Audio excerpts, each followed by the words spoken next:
Assalamualaikum warahmatullahi wabarakatuh. Jumpa kembali bersama Sang Hyang Cipta Rasa yang akan mempersembahkan kisah-kisah mistis menarik untuk menghibur teman-teman semua dimanapun berada. Sebelum ke cerita, terlebih dahulu kami ucapkan terima kasih yang sebanyak-banyaknya kepada teman-teman yang telah bergabung di channel ini. Dan bagi yang belum bergabung, silakan mampir dan berikan dukungannya dengan cara subscribe, like, komen, dan share ke teman-teman lainnya agar channel ini semakin berkembang. Dan jangan lupa aktifkan tombol loncengnya agar teman-teman tak ketinggalan cerita dari setiap video terbaru yang kami upload. Untuk menjaga privasi dalam cerita ini, nama tokoh dan tempat kejadian telah kami samarkan.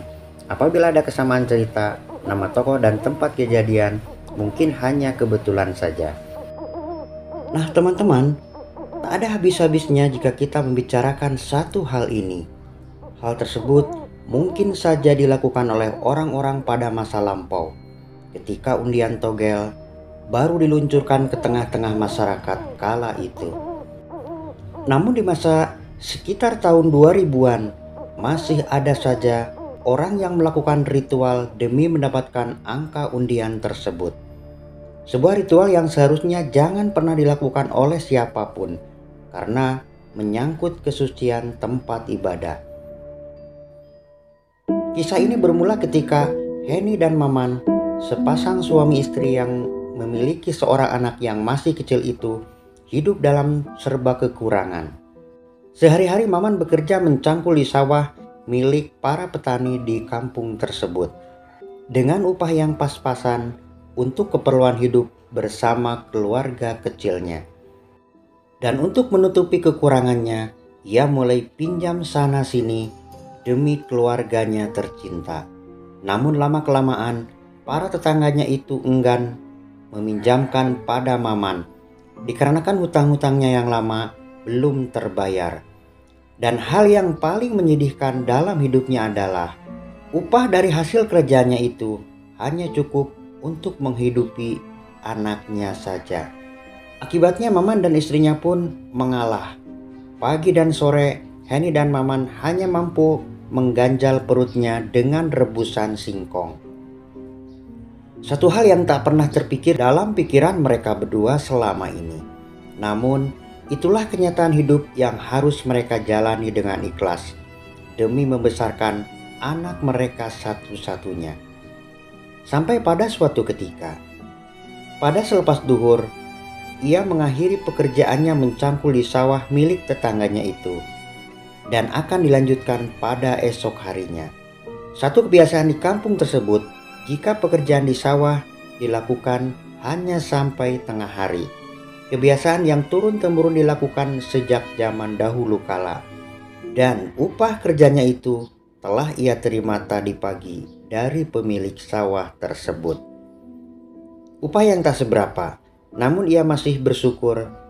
Dengan upah yang tak seberapa itu, ia dapat membesarkan buah hatinya. Dengan langkah lunglai, ia pun berjalan menelusuri pematang sawah menuju ke rumahnya. Dan ketika melewati gubuk di pinggir sawah, seseorang memanggilnya. "Hei, Man, sini!" Maman lalu menghampiri gubuk itu dan, "Oh, Abah, ada apa, Bah?" tanya Maman pada Abah Arya, sosok yang ia kenal. "Sini duduk dulu, kita ngobrol-ngobrol dulu sebentar," ujar Abah Arya. Maman lalu duduk menghadap Bah Arya. Setelah berbasa-basi, Bah Arya melanjutkan kata-katanya.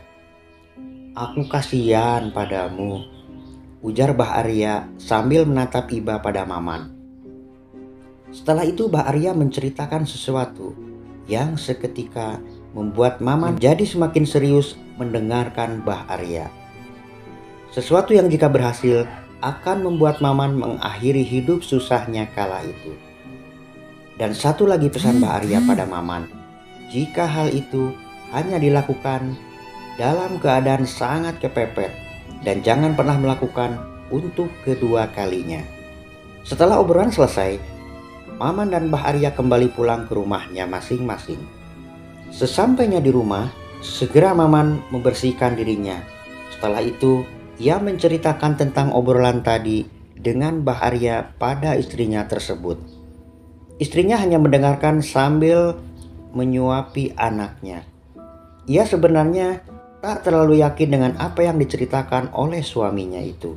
Sebab sejauh yang ia kenal, suaminya itu belum pernah sekalipun melakukan hal-hal yang aneh dalam hidupnya. Namun, karena kebutuhan hidup yang mendesak, rupanya hal itulah mungkin satu-satunya cara untuk merubah hidupnya.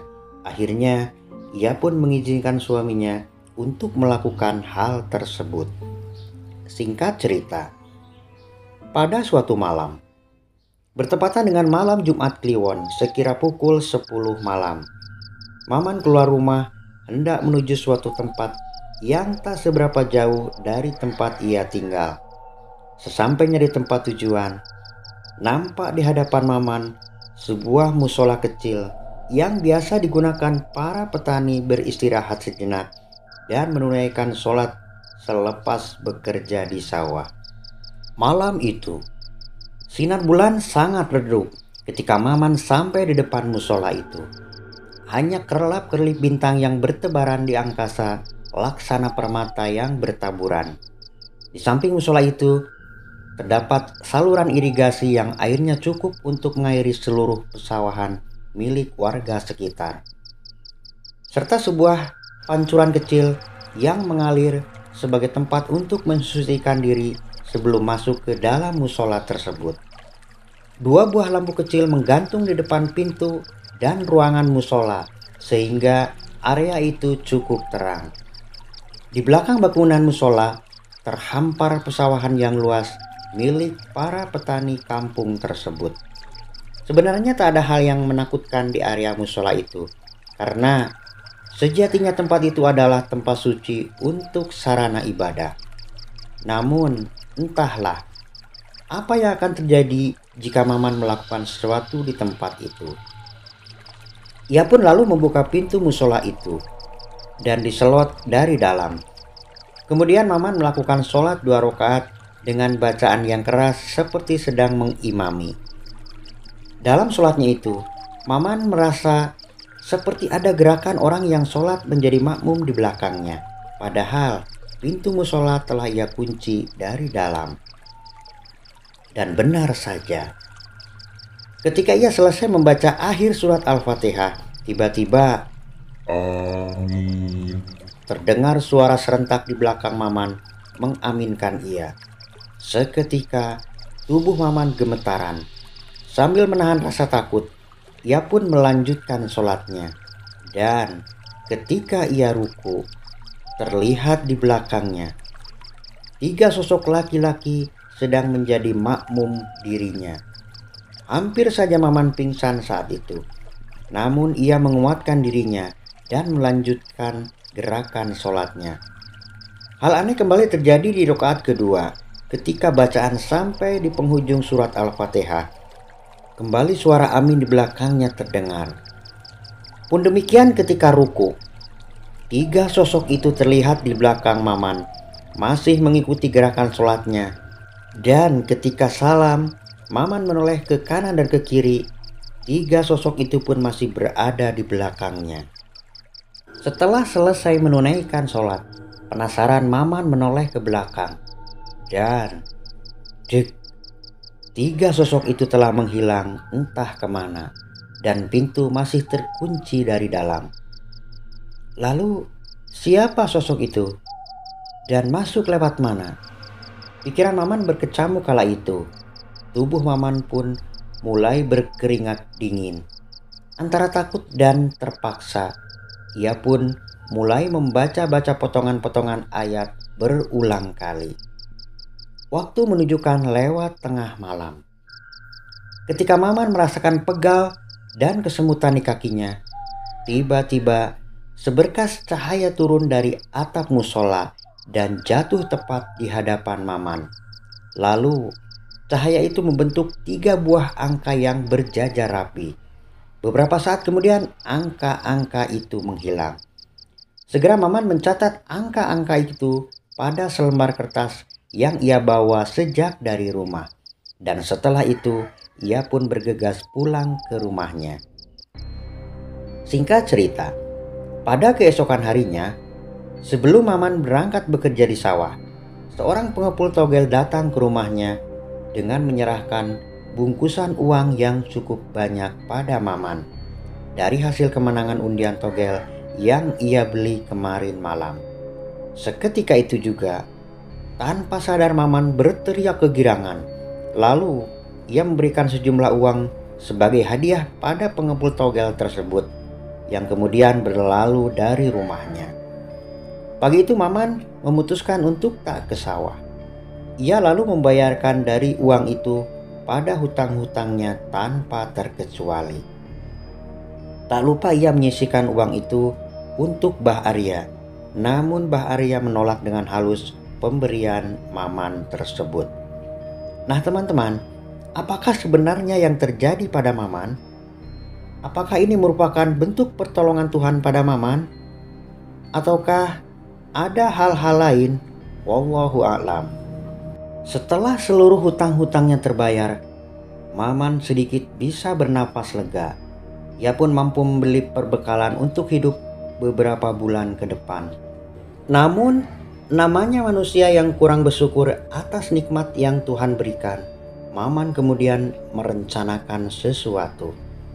Tanpa diketahui oleh Mbah Arya, ia pamit pada istrinya untuk ronda malam.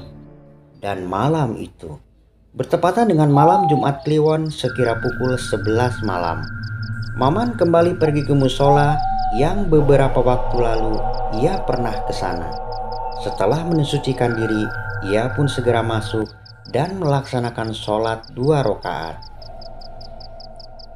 Tak ada gangguan apapun waktu itu, sampai sekira waktu telah lewat tengah malam.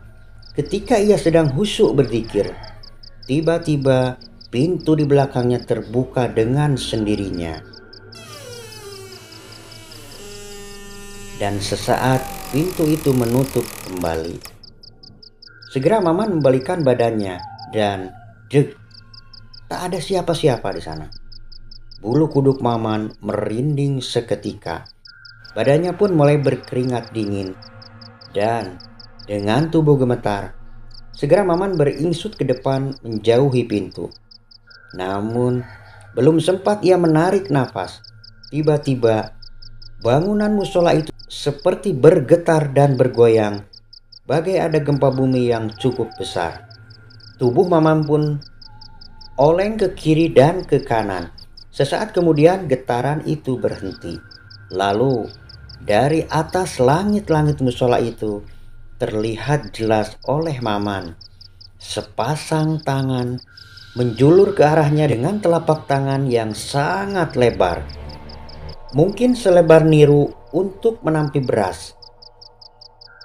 Dengan bulu kasar berwarna hitam dan berkuku sangat runcing. Maman berteriak sekencang-kencangnya, lalu berlari ke arah pintu. Namun pintu itu seperti terkunci dari luar. Ia pun menggedor-gedor pintu itu dengan keras sambil berteriak, "Tolong, tolong, tolong, tolong." Tak dapat digambarkan ketakutan Maman saat itu. Beberapa saat kemudian, Maman pun ambruk dan pingsan. Subuh pun menjelang. Seorang petugas ronda yang pulang bertugas hendak melakukan sholat subuh di musola itu. Merasa curiga dengan pintu musola yang terkunci dari dalam. Lalu, ia pun mencungkil pintu itu dan ketika terbuka, nampak sesosok tubuh yang terkapar pingsan. Lalu petugas ronda itu berusaha untuk menyadarkan Maman tersebut. Nah teman-teman, jika air yang sedikit dapat menyelamatkanmu dari kehausan, maka jangan pernah meminta air yang lebih yang dapat menenggelamkanmu. Bersyukurlah terhadap nikmat yang Tuhan berikan kepadamu. Sampai di sini ceritanya. Semoga dapat menghibur kalian dimanapun berada. Ambil sisi baik dalam cerita ini sebagai pelajaran untuk kita semua. Dan buang jauh-jauh sisi buruknya. Dan jangan pernah meniru hal itu agar kita terhindar dari hal-hal yang tak kita inginkan. Tetaplah selalu berdoa kapanpun dan dimanapun berada, agar senantiasa mendapat perlindungan dari Tuhan Yang Maha Esa. Terima kasih bagi teman-teman yang telah menonton dan mendengarkan ceritanya. Mohon maaf apabila ada salah-salah kata. Sampai jumpa di kisah mistis selanjutnya hanya di Sang Hyang Cipta Rasa. Assalamualaikum warahmatullahi wabarakatuh.